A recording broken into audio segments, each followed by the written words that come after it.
అంటే అది కావాలి. అయితే మీకు నచ్చింది కదా, నచ్చినాక ఇంత సతాయిస్తుంటే మీరు ఎందుకు ఈ వెంటనే ఎందుకు పడ్డారు? నాకు కంప్లీట్గా ఇంకా కనెక్ట్ అయిపోయింది ఇంకా హార్ట్కి. సో లైఫ్ లాంగ్ తనతోనే ఉండాలి. ఎన్ని ఇలాంటివి వస్తుంటే పోతుంటాయి. అంటే నాకు ఇష్టం ఉంది, కానీ నేను ఆయనకి వేరే పెళ్లి చేయాలి ఆ సో ఇష్టం. ఆమె ఆ థాట్ లో ఉంది. నేను ఆ థాట్ లోనే ఉండేదని, ఈయన ఆ థాట్ వద్దు, నేను నీతోనే ఎందుకు ఉంటానని. మళ్ళీ పిల్లల ఎక్స్పెక్టేషన్ ఉంటది కదా, మీ మమ్మీ డాడీకి పిల్లలు అది ఇది మనవలు మనవరాలు అని చెప్పేసి. నేను ఈయన వచ్చేసరికి మరి నాకు ఇష్టం లేకపోతే నేను రెడీ అయ్యి ఎందుకు కూర్చుంటాను? చక్క చీర కట్టుకుని రెడీ అయ్యి జడేసుకుని కూర్చుని ఎందుకుంటాను? అవన్నీ ఆయన అబ్జర్వ్ చేశారు. సరే, పెళ్ళైన తర్వాత మీరు అనడం జరిగిందా ఇంకో పెళ్లి చేసుకొని? అన్నాను. అన్నారా మీరు? ఓకే. చెప్తేనే ఒక పెద్ద ఇన్సిడెంట్ కూడా అయింది. ఏమైంది? అమ్మో, అసలు చెప్పలేము. అది చెప్పాలైతే కోర్స్ వేసుకోవడము, నాకు ఇంక వద్దని ఫ్యామిలీతో అసలు మాట్లాడలేదు. పెద్ద గొడవ అది. ఇంకా ఇక్కడ ఇంత పెద్ద ఒక కోల్ ఉండి తాగేశాడు. First Harpic తాగేశారు. తాగేసి ఇంత పెద్ద కోలు, నన్ను ఎంత పెళ్లి చేసుకోమంటున్నావా, నలుగురిలో నిన్ను ఇలా చేసుకుంటేనే ఇలా పెట్టేసుకున్నాడు. ఆ మచ్చ ఇక్కడ ఇలా పడిపోయింది. దేనితోటి? కోలు ఉంటది కదా, బొగ్గు. ఓకే. అది కాల్చిన దాన్ని తీసుకుని ఇక్కడ పెట్టుకున్నాడు.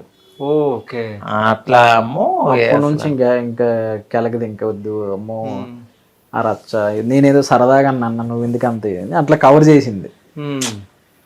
అంటే తన thought ఏంటంటే, హార్పిక్ తాగాక నాకు భయం వేసింది.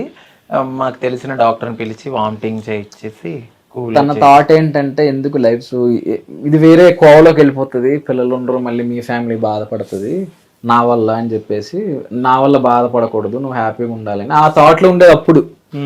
సో ఇప్పుడు నన్ను వదిలి ఉండలేదు. బేసికల్లీ ఏంటంటే నాకు ఏమనిపించింది అంటే, వాళ్ళకి కొన్ని ఎక్స్పెక్టేషన్స్ ఉంటాయి. మేము ఇలా మారిపోయాక మా ఫ్యామిలీ కూడా కొన్ని ఎక్స్పెక్టేషన్స్ ని చంపేసుకున్నట్టే. వాళ్ళ ఫ్యామిలీ, తను అబ్బాయి, తనకు ఒక అమ్మాయి కావాలి, పెళ్లి కావాలి, పిల్లలు కావాలి, మా వంశం పెరగాలి అనే థాట్ లో వాళ్ళు ఉంటారు. ఒక ఎనిమిగా నేను అయిపోవడం నాకు ఇష్టం లేదు. మేము ఎంతసేపు సాక్రిఫైస్ చేస్తూనే ఉంటాం. మా లైఫ్ చూడడానికి చక్కగా రెడీ అవుతాం, బంగారం పెట్టుకున్నా దాని వెనకాల ఎన్నో నిద్రలేని. సరే, ఇప్పుడు సాక్రిఫైస్ మీరు చేసిరా, రాజుగారు చేసిరా? నాకు తెలిసినంత వరకు సాక్రిఫైస్ చేయలేదు. ఇష్టం వేరు, సాక్రిఫైస్ వేరు, లవ్ వేరు. ఆయన లవ్ తో కూడి నాకు లైఫ్ కావాలి. ఇప్పుడు పెళ్లి చేసుకుంటారు ఒక అమ్మాయిని, పిల్లలు పుట్టకపోతే కాదు, మీరు రాజుగారు సాక్రిఫైస్ చేశారని చెప్పొచ్చు కదా. మీరు చేయలేదు. ఎందుకు సాక్రిఫైస్? ఎందుకు చేయలేదు?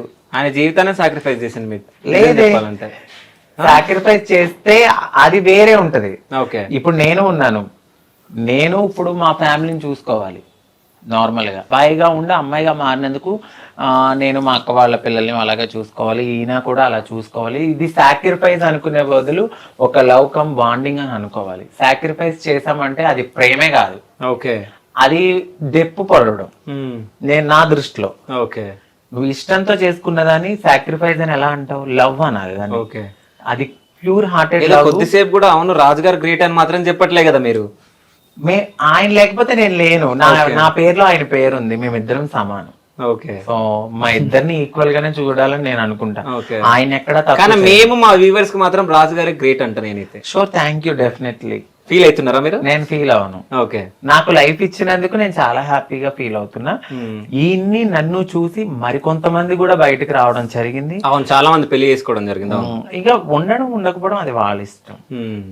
ఇంకా వాళ్ళ వాళ్ళ విజ్ఞతకు వదిలేస్తాం. పెళ్ళైన తర్వాత ఏమైనా గొడవలేనియా ఎప్పుడైనా? అంటే ఎలా అంటే కొట్టుకోవడం ఇంట్లో? అమ్మో, నన్ను ఎప్పుడు అసలు ఒంటి మీద ఒక దెబ్బ వేయ. మీరు కొడతారా? చిచ్చి.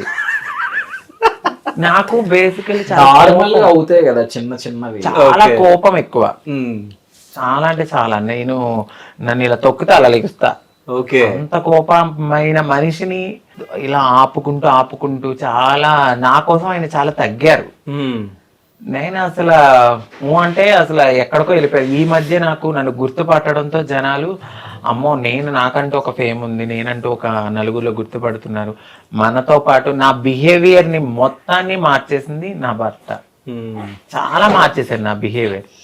ఎలా మార్చాడంటే ఇక అసలు చెప్పలేము. అసలు ఒక వేలో చాలా బాగా మార్చేశారు. అయితే పెళ్లి అప్పుడు మీ ఇంట్లో ఒప్పుకోలేరు కదా? ఎవరు లేదు, ఒప్పుకున్నారు. లేరు అని అనలేదు, కానీ ఒప్పుకున్నారు. ఓకే. ఒప్పుకున్నారు. మా వారిని నన్ను కూడా యాక్సెప్ట్ చేశారు. వాడు ఏదైనా ఒకటి అనుకున్నాడు అంటే అమ్మ చేసుకుంటానంటాడు, చేసుకోకుండా అయితే ఉండడు. బట్ మేము ఇప్పుడున్న సిచ్యువేషన్లో మాకు ఒక అమ్మాయి ఉంది, రాలేము, కొంతమందిని పంపిస్తున్నాము, కొన్ని రోజుల తర్వాత మనం కలుద్దాము అని అలా మాట్లాడుకుంటూ ఫోన్ లో మాట్లాడుకుంటూ జరుగుతుంది. అయితే నేను ఇంతకు ముందు వచ్చేటప్పుడు ఒక రీల్ చూడడం జరిగింది. సో మీ పెళ్లి అప్పుడు అందరు ఎల్లో కలర్ డ్రెస్ లో ఉన్నారు, మేము ఇలా నడుచుకుని వస్తుంటామా? లేదు పక్కన అందరు ఉన్నారు, మెల్లగా నడుచుకుంటూ వస్తారు. మొత్తం చుట్టుముట్టు మీ కమ్యూనిటీ వాళ్ళు ఉన్నారు. సో తను ఒక్కనే ఉన్నాడు, చాలా ఇబ్బంది పడ్డాడు. ఆయన ఫేస్ చూస్తే అర్థమైపోయింది అక్కడ. సో అప్పుడు ఇబ్బంది పడ్డారా మీరు? ఇబ్బంది ఏం లేదు, నేను నార్మల్ సంబంధించిన వాళ్ళు ఎవరు లేరు, వెనకాల మొత్తం ఇద్దరు ఉన్నారు. అవును, లోపలంతా మా ఫ్యామిలీ గేమ్లు అందరూ ఉన్నారు. కానీ అది అలా క్రియేట్ చేసింది. ఇది కమ్యూనిటీలో మా గురువు, మా సిస్టర్స్ వీళ్ళ మధ్యన ఆ రీల్ అనేది కొనసాగింది. సో అందుకని చెప్పి నేను అది పెట్టగలిగాను. అందులో అది అదొక ప్లాంట్ గా జరిగింది, అంటే ఆ సీన్ ఇలా చేద్దాం వీడియో మంచి. అంటే మా అత్తయ్య చనిపోయారు, మా గురువు. ఓకే. అందులో మా వారి పక్కన అమ్మ కింద ఉన్నారనమాట. అప్పుడు ఆవిడ చనిపోయారు రీసెంట్గా, ఒక 4 months బ్యాక్. సో ఆవిడ గుర్తొచ్చినప్పుడు అలా రీల్స్ చూడడము, దానివల్ల ఉన్న రీల్ని పోగొట్టకూడదు. నాకంటూ మా పెళ్లికి ఫస్ట్ పునాదేసింది ఆవిడే. ఓకే. అవును. ఆ విశ్వాసము, ఆ ప్రేమ, మా గురువు అంటే నాకు చాలా ఇష్టం. సో అందుకని చెప్పి అసలు పెట్టుకున్నాను. సో రాజుగారి కంటే ముందు మిమ్మల్ని ఎంతమంది లవ్ చేశారు? లేదండి, అస్సలు నా మైండ్ మీరు కాదు, మిమ్మల్ని ఎంతమంది లవ్ చేశారా అని అడిగా. ప్రపోజల్స్ వచ్చాయి కానీ నేను అసలు ఎంత ప్రేమించడం యాక్సెప్ట్ చేయలేదు. ఆ నిమిషం ఉండే ఎలా ఉంటారో మనకు తెలియదా చెప్పండి. నేను అసలు ఎప్పుడు పట్టించుకునేదాన్ని కాదు. ఓకే.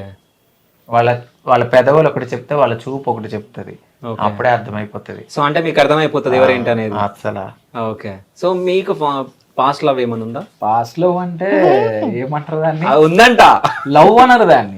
ఇప్పుడు మామూలుగా అమ్మాయిలు వెనక్కి తిరగడం అది జరుగుతుంది కదా, అవి జరిగితే ఎవరికైనా ఎవరి లైఫ్ లోనే జరిగేది. అది దాన్ని లవ్ గా పరిగణించడం అనేది నేను ఒప్పుకోను. దాని లవ్ అని పిలవరు. లవ్ కి ఒక విలువ ఉంటది, సాక్రిఫైస్ ఉంటది, లవ్ ఉంటది, అది వేరే ఫీలింగ్ అది. సో ఆ తిరగడాన్ని ఇది లవ్ ని ఒకటి చేయలేం. ఓకే. సో ఏమంటారు అది ఏదో టైప్ టైప్ అది. ఓకే. అంటే మొత్తానికి అయితే మీరు ఏదో బెదిరించో ఏదో చేసి మీరు పెళ్లి అయితే చేసుకున్నారు, అంతేనా? ఎవరిని బెదిరించి? బ్లాక్ మెయిల్ చేసి? అలా లేదు, ఫుల్ తన మనస్ఫూర్తిగానే జరిగింది. అది నా కొంచెం ఇబ్బందిగా అనిపించింది. ఓకే. కొంచెమే తాగానులేండి, అప్పటికే తలుపులు కొట్టేసి తీసుకొచ్చేసరి. ఓకే. ఎక్కువ తాగితే ఏమయ్యేదో కానీ కొంచెం వెళ్ళింది. అంటే మీ మీద ఎంత లవ్ ఉంది కదా రాజుగారికి. సో అంటే ఒకవేళ మీరు నో చెప్పిన ఉంటే ఏమైతుండే రాజుగారు? అంటే ఎప్పుడన్నా ఒకసారి ఊహించుకున్నారా మీరు అది? అంటే లవ్ చేసి మోసం చేసి వదిలేస్తే ఆయన వేరే డిప్రెషన్లోకి వెళ్ళిపోయి ఉండే. ఒకవేళ నేను అలాగే గనక లవ్ చేయకుండా కంటిన్యూగా అలా అనుంటే మేబీ ఎవరైనా లీవ్ చేసి వదిలేస్తారు కదా, బాధపడుతూ. నేను అలాగే అనుకునేదాన్ని. కానీ లవ్ చేసి మోసం చేసి వదిలేస్తే తప్పు. ఓకే.